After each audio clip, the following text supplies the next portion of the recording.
This is Bryson Fowler, Boss Talks on the Rooftop, and we are live here at Silverleaf Cigar Lounge, located in Fort Worth, Texas. And I have the greatest honor of introducing Mr. Jake, not from State Farm. Well, Silverleaf, what's going on, family? Bryson, great to have you. Great to have you here. Hey, I appreciate you having us here. Man, my very first lounge was Silverleaf Cigar Lounge. That's awesome. Like, That's awesome. not to boast, big up your head or whatever, but my brother Mike Allen introduced me to you, 10, 12 years ago? And this has been my very first lounge ever. And so kind of set the bar real high for other lounges and just my cigar smoking experience. So it's kind of like a full circle moment and kind of like nostalgia for me, because you kind of really a core memory. Man, I don't think there's a bigger compliment that you can get as a lounge proprietor. Man, I wish I had a bigger one, but Oh, but that's what I got. But you have something that we're gonna partake in today. What is this on set? I've been looking forward to smoking with you for the last hour since we've been setting up. Man, right? Been right. sitting here just staring at it. This is our La Aurora Silverleaf exclusive, and man, we're super honored to make this cigar. Man. La Aurora, they've been around since 1903, oldest Dominican factory out there. One of their first private labels is what they did with us, so huge honor there. And we kind of stumbled into the whole process. Really? 2024 PCA trade show in Las Vegas. The 8 Lounge out there. Yeah. Nice spot. So my buddies and I were sitting in this little room. The hostess politely came over and said, the guests that are here for their reservation for this room have arrived. We're going to set you guys up with a seat over here by the fireplace, So we're getting up to head out happily. And we run into the La Aurora sales rep. Nico Magana is our local guy. So he introduces us to the national sales rep, their new marketing team, and Mr. Jimenez, Guillermo Jimenez. Yeah. And they go, oh, just come party with us, have a cigar, have a drink. And we're just blown away. Like, man, this is amazing. Nicest people. And we get to talking. He said, man, I'd love to do a private label. Oh, well, we would need to do at least 500 boxes. I said, oh, no problem. Let's get started tomorrow. Let's do it. And, a few weeks later, I hadn't really thought about it. It's just cigar talk. They called me up and said, you want to come down to the Dominican Republic in a couple months and do this thing? Wow. Absolutely. Of course I do. Right. One of the most amazing experiences of my career, for sure. When you're hanging out in the little pavilion area where they've got carnival going on and you've got a nice Dominican buffet lunch catered up. We were talking with Manuel, their master blender, and he asked me, he said, what kind of blend do you want? And I said, well, we don't want to be difficult. I love your Ecuadorian. Let's figure something out there where we maybe change a couple leaves in the filler. And he goes, no, man, forget that. We're going to make something fresh, something the world's never seen. Wow. On and on. Well, man, that's incredible. So they took the Puro Vintage wrapper. It was a proprietary leaf that La Aurora created for what was a limited production cigar, the Puro Vintage. It's actually coming back into regular production right now. Oh, wow. So we were able to use that wrapper. The binder is a Brazilian Matafina. The filler is a blend of Nicaraguan, Dominican, and Brazilian tobacco. So what Manuel did, and I keep saying Manuel, he created the cigar, He's Right. He right. held my hand and walked me through the factory and said, this is what you want, that's what you want. That's what, Right. Absolutely, you're the man, Yes. Yes, sir. Yes. Is that what you're telling me? Okay. Like, I have on good authority, this is what I want. Yeah. So, we feel like the construction is impeccable. Like La Aurora just always does an amazing job. Their torcedores are on point. Right. The flavor profile to me, a little bit of leather, a little bit of cocoa, nice easy balance, and there's just that tiny bit of sweetness, like that plummy. I don't like saying plummy, but it's like if you think about a port wine Yeah. kind of note. Yeah, because there's in there. definitely like a sweet, salty note to Right, it, right, right? right. And then you can definitely taste the cocoa. Well, you can smell the cocoa from when you're toasting your cigar. I was like, oh, I like the way that smells. So, Yeah. so guys, if you ever come down to Silverleaf, or actually, they can order through Oh you. yeah. And, Just have them give me a call. Yeah, yeah, absolutely. so he'll send you a box of the Aurora Silverleaf exclusive. These I can tell you honestly because I've already smoked like two of them, but he pushed them on me, and I was like, "You're very proud of these." I take it, and he was like, "Yeah, yeah, I am." And I enjoyed the first one, and then I instantly looked for the second one, and then this is officially my third one, and I get to smoke it with you, man. I'm honored. I am No, the truly honor's honored. all mine. We're excited. Yeah, these down to about 200 boxes. So the problem Out of is, the 500, and this happens all the time. People get excited about a cigar that, and I feel bad because I've pushed it. I say, hey, try this new limited release, whatever it is, Winston Churchill 26 special edition or whatever's coming out. And people fall in love with it. They'll come back and they'll say, Jake, where's my cigar? it's gone. So, so I try In to the I try air. to inform ahead of time. This is a limited production thing. So with the limited production thing, I mean, this has to be like your house stick. Like this has to be our exclusive, and then our house blend or whatever, right? But you have to keep this around. Oh yeah, yeah. So Well, we've actually got a second blend in the works with La Aurora now, so we're hoping to avoid a gap in inventory. understandable. So my next question to you is, why cigars? What made you get in the cigar industry? Cigars, to me, I mean, a cigar is really one of the only products, one of the only luxury items, indulgent items that bring everybody from every walk of life to the same seats. You don't see everybody enjoying wine or everybody enjoying bourbon or everybody enjoying tequila, but when you come to the Silverleaf, to the lounge, everybody's enjoying cigars. Right. It's a great equalizer.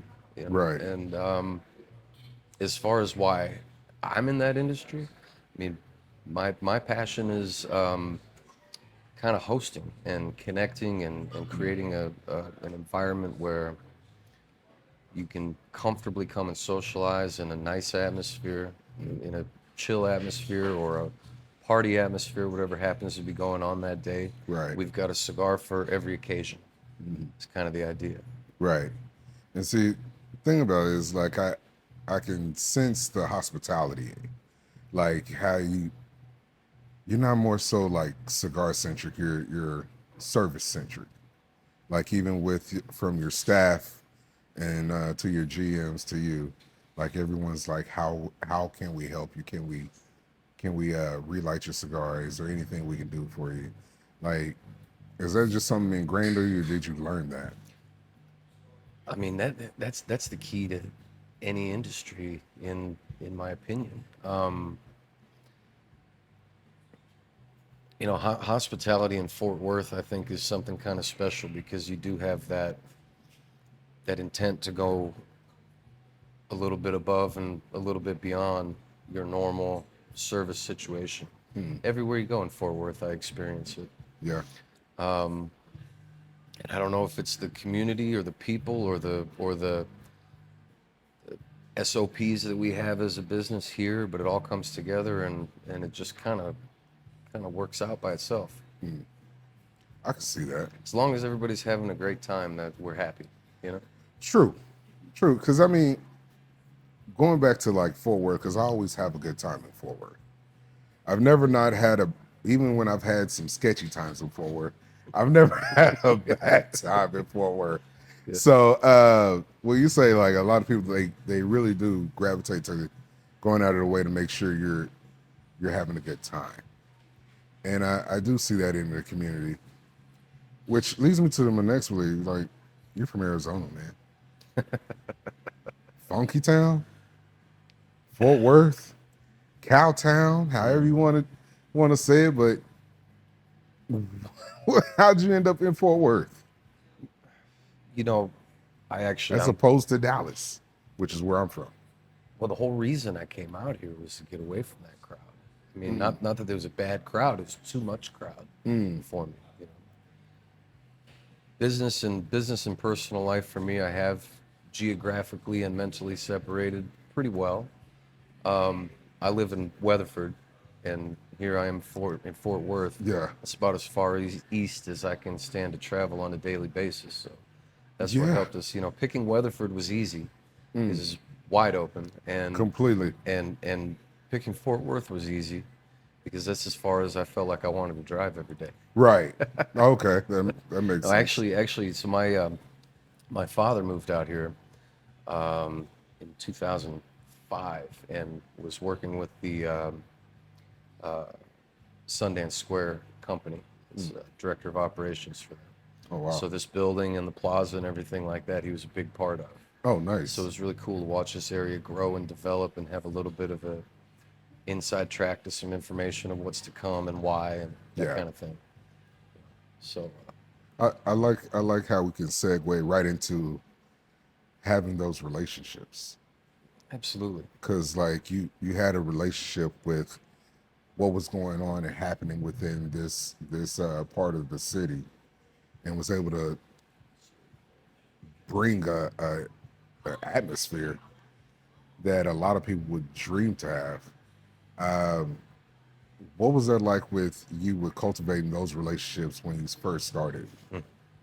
And I look back at those days so fondly. You know, 2014, our first group of guests was the city manager and his office. And they called me. I don't know how they got my cell phone number, but I guess it's city manager, right? Yeah. So that's when I first We know learned. some people that know That's some when I people. first learned, hey, you know, you think you're working personal life stuff, but you're wrong. Wrong. Yeah. So they called me up and said, You can be touched. yeah. No, which is a good thing. It's a good thing. Right. So they called me and said, we've got 12 people. We want to come out and check out your new place on Friday.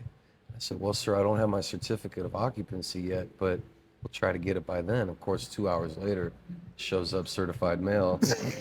Okay, cool. Cool. Well, look at that. And, Thank you, know, Jesus. knowing a lot of people in the city of Fort Worth, and we did some events prior to opening. We did, J.J. Henry had a golf charity event that we did at the TX Distillery.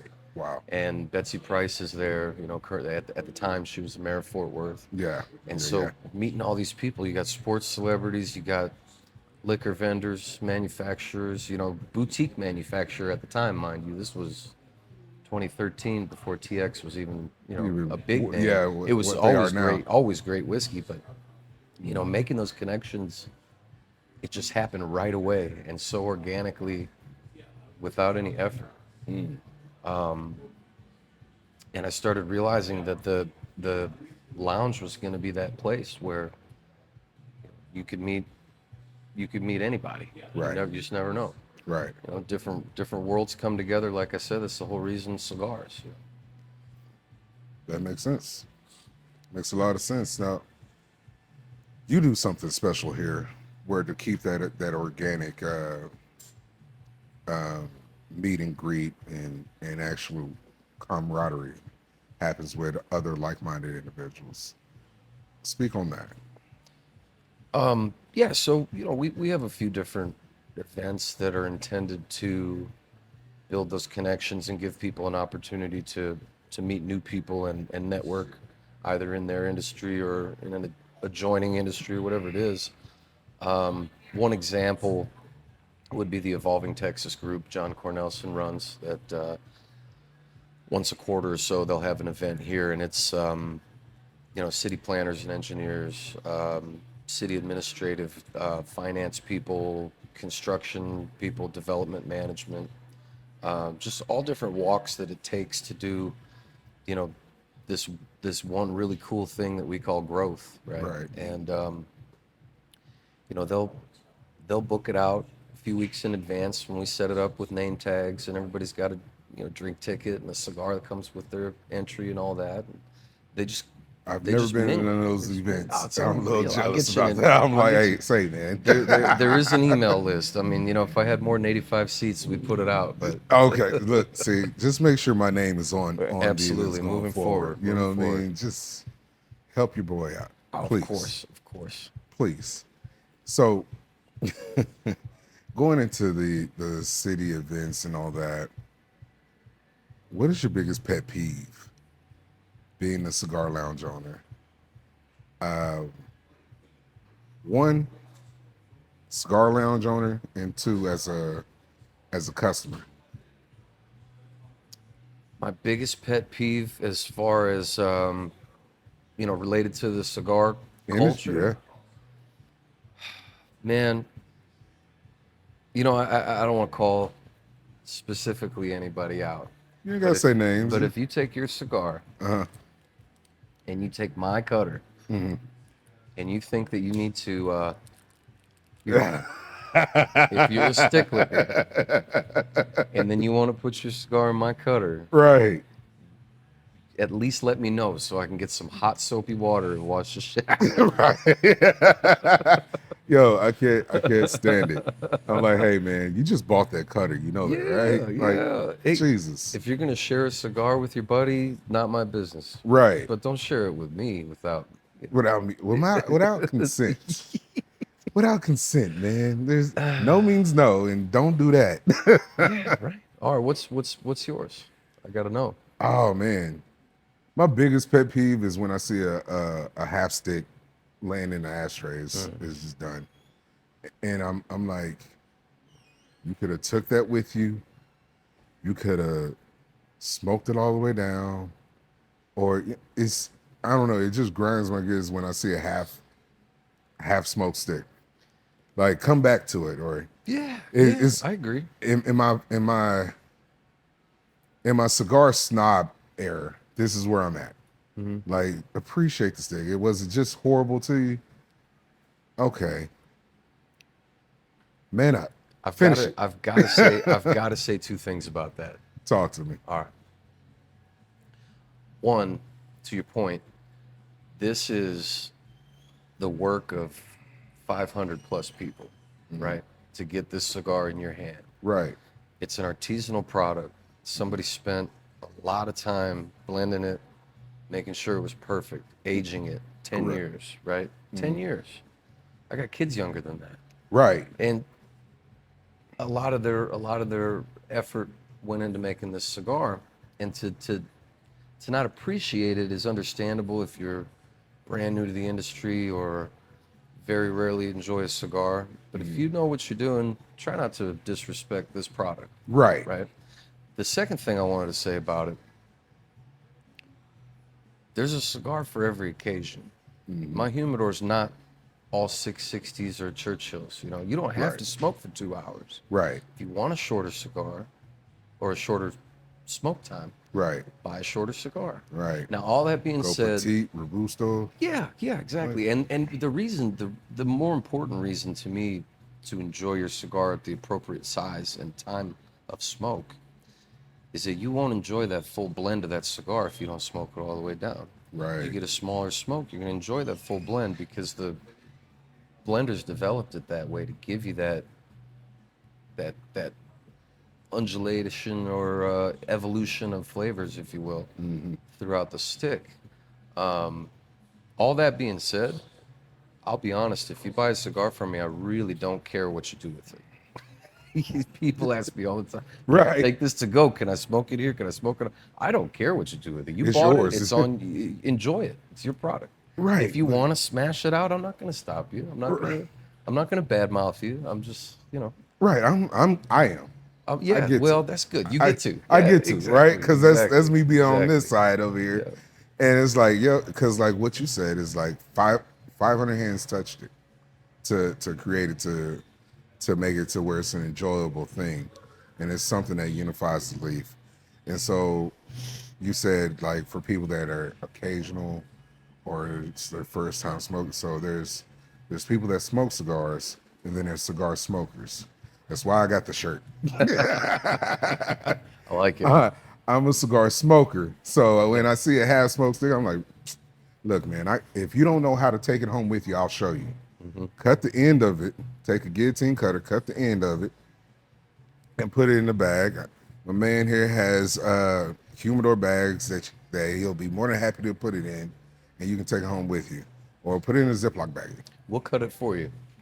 I do it all the time. See? The trick, if you're doing this at home, Yes. if you don't mind, I'm going to tell you No, guys go, real quick. please. If you're doing this at home, you're not going to cut that cigar right here Mm-hmm. because you're going to have a bunch of oil built up or singed tobacco right underneath that ash. Right. And when you relight it, it's going to taste like a fireplace. Cut it down, just, you're going to lose a half-inch of cigar. Right. Cut it down a half-inch below that burn line, and it'll light up with the right flavors. See, and I can appreciate losing a half inch versus losing 3 or 4 inches of cigar. Absolutely. Cigar guys, grow up. Grow up, okay? If you don't think you have time to finish it, you got to check your priorities, right? Right, right. Hell, smoke it in traffic. Right now I'm in this space where like if I don't have a cigar while I'm in traffic, I'm irritable. I might road rage out. That's when the rage comes. Yeah. Like, okay. All right, guys. Let me just get my cigar. I'm cool. Oh, there's traffic here. Let me take our time. That way I can focus on having my smoke. Oh, cutting me off? No worries. I wasn't ready to get over anyway. Well, now I know if I see you in a jam, I'm going to throw cigars your way if you're not smoking already. Please, and throw me one of these Auroras. Oh, absolutely. So, I have to ask you this. I have to be messy.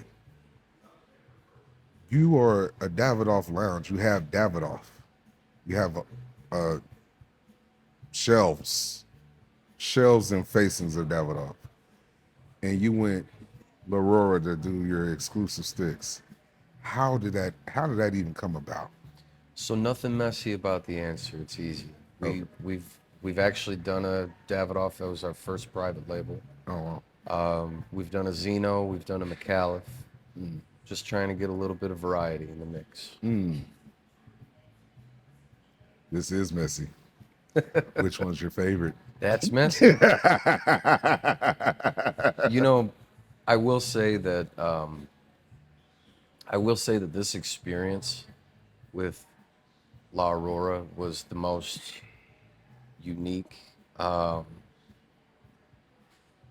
where we really had the opportunity to dig in and pick, hand select the different tobaccos that went into this cigar. It was a little more in depth than some of the other private labels that we've been able to do. Right. A little more appreciation for the path, Sure. right? Yeah. So, what is the next thing for you with Silverleaf? The next thing for us with Silverleaf, I mean, this has been such an incredible journey over the last 12 years. Bringing this brand to life really has been the dream of a lifetime for me. I never feel like I'm at work, Yeah. smoking cigars all day long. How can that feel like work, right? Right. But really, just the connection and the social aspect of this business has got its hooks in me pretty bad. Yeah. So, Yeah. I can imagine. the goal is to expand into different markets. So that's on the near horizon. We're excited about that, but the focus is always going to be being that Cheers environment. Everybody knows you. Everybody knows what to expect here. Everybody knows we've got that DJ on Saturdays, or we've got that chili cook-off coming up in DJ November. Busy, shout out. DJ Busy, shout out, absolutely. Just continuing to develop that. In the short term, we've got that big library foundation fundraiser next month. Yeah. That's always an amazing event. 350 of Fort Worth's finest. Buy tickets to it up at the Fort Worth Club. We go and have dinner. We have our smokes. Yeah. Which they don't let you smoke in that dining room, but one day a year. It's pretty cool. Yeah. It's kind of like the Dominican Republic. They have the Pro Cigar Festival at the Capitol there. Yeah. One day a year they close that Capitol down to public. Just to And let they the put cigar. that bar up and just have that huge party. And see, It means so much to people every year. You know I what I mean? just found out when they have Pro Cigar. Like I heard about it last year, and then I found out when it goes on. I'm like, God damn it! I gotta get in with the who's who to know to go to Pro Cigar. But at PCA, they're having a Pro Cigar night Friday night. Yes.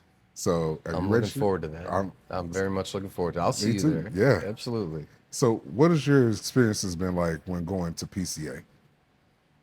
Going to PCA for me is a lot about camaraderie, reconnecting with some people you might not have seen in a little while. Of course, checking out all the new products.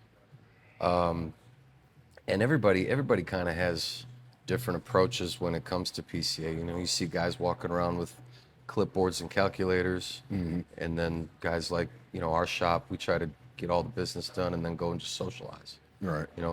So PCA has always been an awesome experience to me. I mean, getting to go 3-4 days and it's work Right. in Las Vegas or Right. in New Orleans or hopefully Fort Worth one of these years coming soon. We got a new convention center. Yeah, y'all do. We're working on it. Yeah, y'all do. Yeah, we're trying to get them out here. Bring it to Dallas. Yeah, He's vying Dallas for is close he's vying enough. for a That's okay. forward, but That's bring it to okay. Dallas. Yeah, Dallas is close enough. But you guys do have the new convention, the newest thing. So shiny new toy. It's going to be shiny. It really So, will. man. But I will tell you that my experiences in the industry have contributed in really an incalculable way to what we do here in this business. I mean, you spoke on hospitality. If you go to any of these factories in the Dominican Republic or Honduras or Nicaragua or wherever you might be, you'll find the most hospitable, friendly, giving, charming people in the world, and all of them, the whole group, the whole factory. You Right. walk in, everybody waving at you. It's amazing. So that's kind of a concept that just comes with the industry, and when you get to feel it, it's special. Right. And some of the smaller stuff, we had the privilege of visiting Lito and Inez Gomez at their farm one year. I actually went to Pro Cigar with them. It was incredible. So we're sitting. You trying to We're sitting. get more envy out of me? Like the No. jealousy? I'm trying to thank people, recognize where some things came from, recognize that we didn't come up with all this. Right. We're Tell 'em sitting later. We're sitting on this farm, on the back porch, drinking coconuts. For lunch break. This guy's got a machete and he's chopping coconuts. off. Yeah. And I said, do you ever put rum in these? And she says, oh yeah. So she goes in the farmhouse, grabs a bottle of Rum and pours it in there. Yeah. Brugal. And so I thought, man, we got to do this at the lounge at some point. And we decided to throw a luau. So we got the coconuts and we drilled half of it out, dumped half of it out, filled it with rum, and Yeah. selling these little coconut drinks. We had Man. hula dancers. Don't Man. tell anybody we had a fire twirler. Huh. Yeah, it was wild. Where? So that event, Over the top you are. that event became an annual event. We do it every year. We do Yeah. a luau every year. We have hula dancers, the whole thing. Man. You know, and my staff is incredible. They'll decorate this whole place. They'll put grass skirts on all the tables. We got giant tiki heads and glowing Do the eyes. girls have grass skirts on? Oh yeah, Because they're yeah, wild. absolutely. No, look, They're awesome. check out our YouTube channel sometime. And all these videos are on that YouTube channel. We got the luau. We just did our anniversary party. We always get the belly dancers for the anniversary party. There's a local group that does it. And she comes out and entertains. Or for St. Patty's Day, we had the guy juggling the green bowling pins. Yeah. You know, Memorial Day's coming up. We love doing Memorial Day. That's another big one that we Salute to the took veterans. inspiration from. We like to work with Cigars for Warriors, and we'll fill up a couple Pelican cases with cigars. Nice. We did it a couple months ago, kind of when we started seeing some conflict, the U.S. military and whatnot. But we were really proud to donate 875 cigars to the group. That's powerful. So this Memorial Day weekend, we're going to try and make that a little bit bigger. We've got Uncle Sam guys in stilts outside walking up and down, the jugglers, and you know, the whole nine. That sounds like a good time. A lot of these little pieces came from experiences in the cigar industry, like going to the Dominican Republic and seeing the white party. Oh, So they told me, they said, you know, tomorrow's a white party. You got your white ready? I said, I didn't bring any white. I didn't bring any I white. don't wear white to the fields. I'm on the farm. What are you talking? You know, I didn't know it was a deal. So they sent me to the mall there in Santiago, the Dominican Republic, and we shopping around the mall, buying white suit and all this. I'm going, man, we got to do this too. Yeah, You know, man. so every year we do a white party. Davidoff is usually has always been our feature vendor for that, and they come with it. They bring a photo booth, and you know they'll send a budget for food. We usually do like a caviar tower or something like that. Man. But a lot of this has drawn inspiration from other aspects of either my life or things from the industry, or you know, just suggestions. Right. You know, somebody told me one day you ought to have a chili cook-off. And we had 35 entries that year. It's unbelievable. Wow. We had Trey from Trey's Chowdown come and judge. We had Grady Spears as a local celebrity chef, came out and judged for us one year. You know, it's always a community thing. Yeah, absolutely. So, shifting gears back to the business, right? You have a full-fledged bar. What is that like, deciding to go bar and lounge at the same time? Are you classified as cigar bar or cigar lounge? Well, you know, as far as the licensing is concerned, it's two separate pieces that can work together. I've had a lot of people from different states ask me how you get away with that. Yeah. God bless Texas. That's all I got to say. Right. You know, like we were talking earlier, there are some places where you can have a full kitchen. You can do a restaurant in the same environment. Right. Just depends on your local regulations. And, you know, the MO of owning a cigar lounge or shop used to be something you did when you retired, right? Right. I thought there's got to be a way to make a business. Right. You know, I can't wait till I retire. I'm going to be 75 Man. and open a cigar shop. Trying to open up a cigar shop. So, you feel like the cigar bar was the move for you? Oh, yeah. Yeah. You know, I grew up in the restaurant industry, hospitality, every kind of kitchen from Wendy's to the fine steakhouse, you know. Yeah. And everything about that environment was great except for the no cigars and add the kitchen. So we flipped that. Right. And it's working okay. Yeah. 12 years in the game. 12 years in the game. 12, 13? 12 years, yeah. Yeah, A little man. over. Yeah. I love it. But we couldn't do it without the incredible Fort Worth community. A lot of the foot traffic that comes in from out of town also. Conventions and different functions and events that they do in Sundance Square and the surrounding Fort Worth area. Wow. So, last question. I'm going to let you go. I know you have stuff to do. But, because I'll hold you hostage. Don't get me wrong. Time capsule humidor. If you put it in the time capsule for 30 years, What are you putting in your time capsule humidor? So I got a cigar at the Davidoff factory. We were doing a little tour, and I had the honor of meeting their master blender. His name is Eladio Diaz, really well known in the industry. He's done a bunch of other incredible work with different companies, but for a long time, he was with Henke Kellner at the Davidoff factory. And growing up in the East Valley in Phoenix, I've got a little Spanish, so I'm trying my best to tell him how much I love his products. You know? Right. Speak just enough. And he goes, Esperate, hold on a second, I got something for you. He goes back to his office and comes out, and he's got this cigar, and it's got his portrait on the band, and it's called El Phoenix, Phoenix, right? And I'm thinking, man, this is cool. You know, wonder when these come out. Right. And he goes, I made this cigar just for me.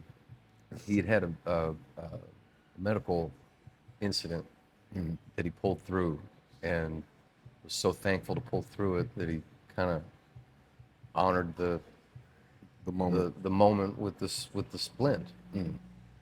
And I said, man, Mr. Diaz, this is incredible. I'm going to save this cigar for a really special occasion. And he goes, well, give it back.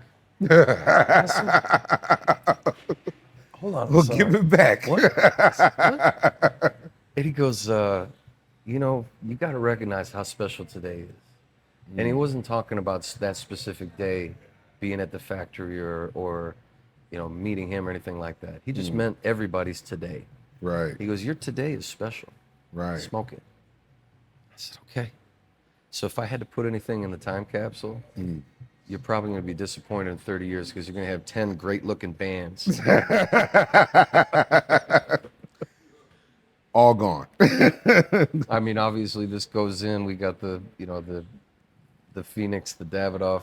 I did have a really fun time with La Flor Dominicana as they were exploring their Salomon Unico in the different images and everything. Right. I actually found a couple boxes in my attic the other day, so I got those down for everybody to enjoy. You know, Whatever. I got you. Okay. I got you. Okay. I couldn't let you on okay. camera without smoking one of my cigars. Come on. I mean, that's fair. That's fair. But you know. Yeah, we'll tour the humidor here in a minute. Yeah, man. Jesus. What about you? I want to know what yours are, unless you've already done this on a different segment. Oh, I do it. Mine always changes because I always get something that like right then and there hits me. But it's always the Oliva Melania V series. My celebratory stick is my. I'm smoking this because closed a big deal or I had a really good day, right? And that's going in there.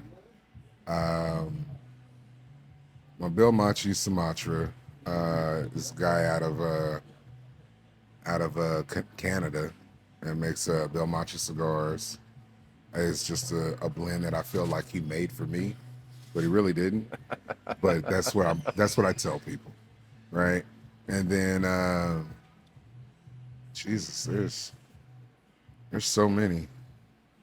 There's Mature Legacies, Fortitude. There's a lot of mine are boutique, right? So there's Friends Cigar, which is the Mesmerize. They just released that, and they keep trying to give me other things, and I'm like, give me my cigar. I like it. Like, give me my cigar, because like when I go to the humidor, I don't look for like something to smoke. I'm like, what's my cigar, right? Because I'm gonna smoke whatever, but something that's just mine, I'm like, no, that's mine. This is what I like. This is where I'm going. This is where I'm going today. And then the Davidoff Millennium just became one of those ones for me. El Septimo Sheba, Emperor Sheba, is one of those things where, you know, when I want to feel real spiffy and nice. You know, Oh yeah. it's, Oh yeah. those are some different kind of moods that I be in, that I'm in. And I tried Aurora's Family Creed. I'll put that in when I'm eating a steak. Sure. When I'm eating a steak, I'm going Family Creed. Those are top three. And then I just recently had Oswaldo Morales, his OM, his blend number one. Phenomenal, phenomenal smoke. Where are they out of? Oswaldo Morales is out of New Jersey. Okay. He had his blend straight out of Nicaragua, but there's some nuances to it. It looks like a Snickers bar. All right, I'm gonna need you to send me that list. It looks like a Snickers bar. Like, I got you. I got you. And you know, I'm my own worst enemy because I'm an expensive smoker. So, I bought up a bunch of Amazon basins. Um, I tasted the 2025. The 2026 was cool. The 2025 one was a little bit better for my liking, which is kind of what I can taste the Brazilian tobacco in the Aurora, and I'm like, oh, so this is going in my humidor, even though you're saying it's gonna be a short run. You'll have a box for me. It's cool. Yeah. We'll talk about it. Don't worry. We'll talk about it. But yeah, but that's the brief list, because I have probably like 5 more that I need to meditate on, but my list it just keeps growing. But yeah. So how can we find you? How can we connect with you? Yeah. Silverleaf Cigar Lounge on Instagram. Silverleaf Cigar Lounge on Facebook. Our website, silverleafcigarlounge.com. You can find us on any Find My Cigar app. Yeah. We get a lot of people that find us on Google. So that's what I do. Yeah. When I go somewhere and I'm in a new town or a new area, I'm going to Google cigar shop near me. Obviously, it's the first thing I do. Right. And then I get my bags off the carousel, and then I check in. Right. Right. Then So I have. Where's the lounge? Yeah, a lot of people I know that do that. And then obviously you just come by and see us. Absolutely. But we'll be out there at the PCA, and we're looking forward to another great year of events and socializing, and maybe a couple more of these talks, because I've enjoyed the heck out of it. Exactly. Let's do it. All right, but appreciate you So much, Bryce. Yes, sir. Those of you that stay tuned for the live, thank you for joining us. Remember to like, subscribe, share the channel. Come down here to Fort Worth, Texas. Visit Silverleaf Cigar Lounge. I had cigar on my mind. So remember, storms don't last, but your home should. Peace. 2 fingers.